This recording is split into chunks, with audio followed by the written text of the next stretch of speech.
Three, two, one. Hey, I'm Sean. I posted a video a couple months ago about what microphones I use, and really about like the different levels of audio you can do, whether you just use a Rode VideoMic Pro into your camera, which we do some of the times, or whether you use a better shotgun mic going into some sort of audio recorder. And that's what I do a lot of the time. And so I wanted to take a second.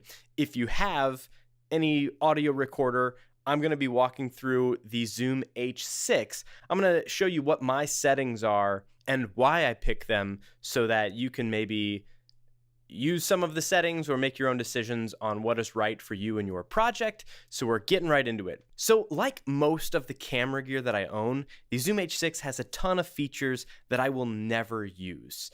It's got all sorts of things to serve as like a 4-track recorder if you want to like layer your own music and like, in the same file have drums, guitar, and play them all separately. It's got a bunch of stuff like that. I'm not going to use any of that. I'm using it to capture audio in a really, really pure form that I can then manipulate and fix background noise and tweak the equalization in post so that I can have a really, really pristine final product. And so getting a lot of information recorded well is my purpose of the Zoom H6. So if you're looking for those other things, you're going to have to find a different video. So because of that, when you go through the menu, the first little input output section of the project file is first, skip that.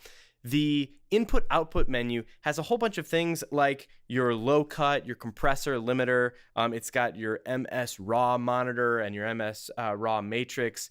There's a bunch of stuff in there that you can use to manipulate the file, like to add compression, audio compression, not file compression, but you can add compression or a limiter to your files before they ever make it to the actual file. And that could save you time depending on how you look at it. To me, adding those things later in post is so easy that I'm not going to jeopardize changing my file now just to save me a few clicks later. I'd rather have the few clicks later have more control over that compression and the limitation than I would by toggling it on or off here with a few presets that they give me. So I'm going to leave all that alone. The only two things that I may mess with on the input output are one, phantom power, and that really depends on what microphones you're using. I know that the NTG4 runs 48 volts of phantom power, and so I make sure that the Zoom is giving channel 1, where I typically plug in the NTG4.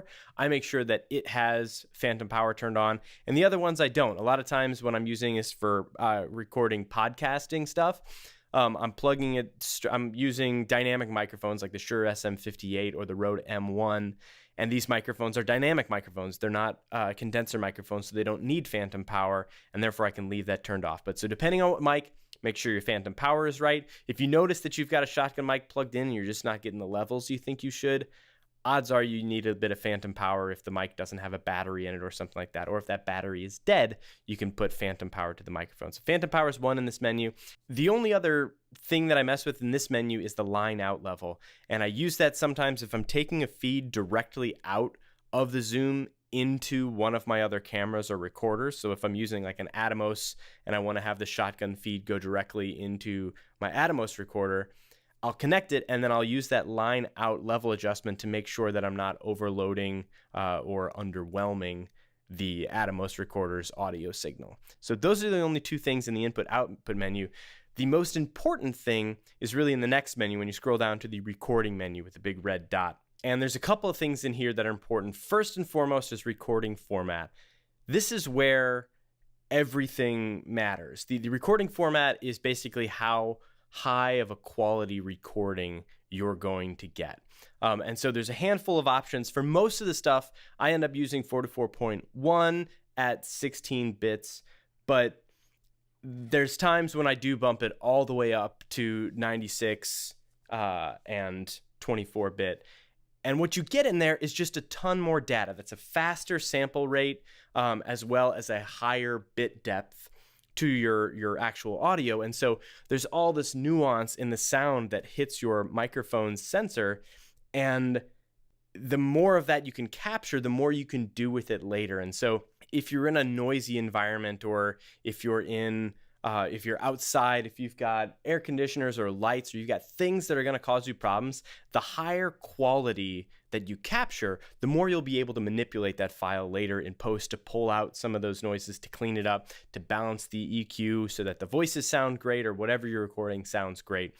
And the Zoom can also record MP3s. I don't recommend doing that. Just because unless you're recording some like crazy long audio file, like 15 hours that you're trying to email later, there's no point in recording to an MP3 for that amount of quality. These files, while big, have nothing on the like 1080p or 4K footage that you'll be recording with your camera. And so to have this little sidecar of audio along for the ride, the bigger the better as far as I'm concerned, because this thing is never going to get so big. I use 16 gigabyte SD cards in my H6, and even in the highest quality recording, I still have like 14 hours of capacity on this card. So unless I'm recording straight for 14 hours, I'm never even going to have 16 gigabytes. And meanwhile, like 2 video files, and I'm going to be past that. So recording format, go as high as possible. And if you don't understand why, the difference that I like to explain, and this is the big difference between the VideoMic Pro and the NTG4 going into the Zoom, for me, is the difference between a raw photo file and a JPEG, where again, that VideoMic Pro is like a JPEG. It's a great format that's super easy. You go right into your camera. It sounds great. It works. It's got a good EQ balance to it. You don't have to do a lot to it to make it sound good. The NTG4 will sound a little different. When you plug it in, you may get a little hiss. You may hear things that you don't normally hear because some of those things are taken care of automatically by your camera and the VideoMic Pro if you're using that. But when you're recording in these higher quality formats, you're able to go in later and remove that hiss better than you would have been able to with the presets of a VideoMic Pro and your in-camera audio. You have a lot more flexibility. And so when you're recording a project that really matters, if you're recording a vlogger or something like that, go for it. Use the VideoMic Pro. If you're recording something quick, a lot of times, sorry friends, if I'm recording like a favor for a friend and doing a little project, a lot of times I'll use the VideoMic Pro just because it's easier, it's faster, it's less time. And for most people, they're never going to notice the difference. But when you're really starting to step up and do something professional and you want to clean it up later, using this sort of setup where you're getting that 96 kHz audio with the 24-bit depth, that's going to be huge. And you're going to really appreciate later being able to change some of those things and make a really, really polished audio file. So the most important thing you do is set your recording format properly based on your project. Again, for most stuff, I've got a pretty controlled studio environment, so I can record at 44.1 at 16-bit. But again, if I'm outside or any place challenging with electrical interference or something like that, I'm always going as high as I can so that I'll be able to do as much to it later as I can. The only other settings that I actually mess with in this entire device is the auto record, pre-record, and backup record in this little recording menu. The auto record I always keep off, but it just makes it where like if it's pretty quiet, it won't record, and then when it gets loud, it can sense that things are happening and it'll record that.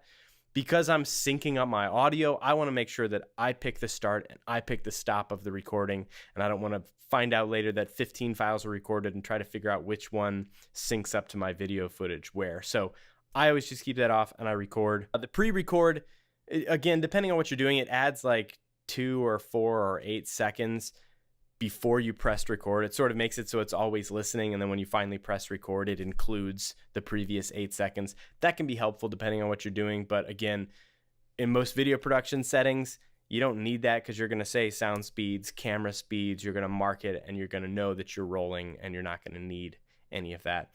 But the backup recording is huge, and I only started using this recently, but what it does is it takes the left-right signal, which in the Zoom is like that little microphone capsule on top, so it's not 1, 2, 3, or 4, but it's the left-right. And so if you've got like any sort of, if you're plugging a VideoMic Pro or any stereo feed, use that XY capsule and you plug in your lapel mic or whatever, your receiver into that. And then that goes in. And because you're using that left-right capsule, what the backup recording does is it records a separate file that's 12 decibels lower gain than your main setting. And so you'll be able to tweak that the actual volume knob, the gain knob, to get your voice just where you want it. And then with the backup recording, it's going to record a 12 decibel quieter version at the same time. And this was huge when I recorded a project recently with it was a workshop where a guy was doing music demonstrations, and a lot of the time he was speaking very soft spoken. He's using intensity in his voice, and so he's speaking somewhat quietly, but then he would sing and he would get loud and he would sing and it would peak the mic almost. But using this backup setting, I could just set it once to where I was recording a decent volume for everything, and then when he did overload it, which happened a couple times, I have a backup track that isn't peaked. It doesn't exceed the zero limit of the audio. So between those two files, I got to sort of set it and forget it with my audio levels once he started going and once I dialed it in, because I have a loud version and a quiet version for when the loud version gets too loud. So those are the only settings I really touch on the H6. After that,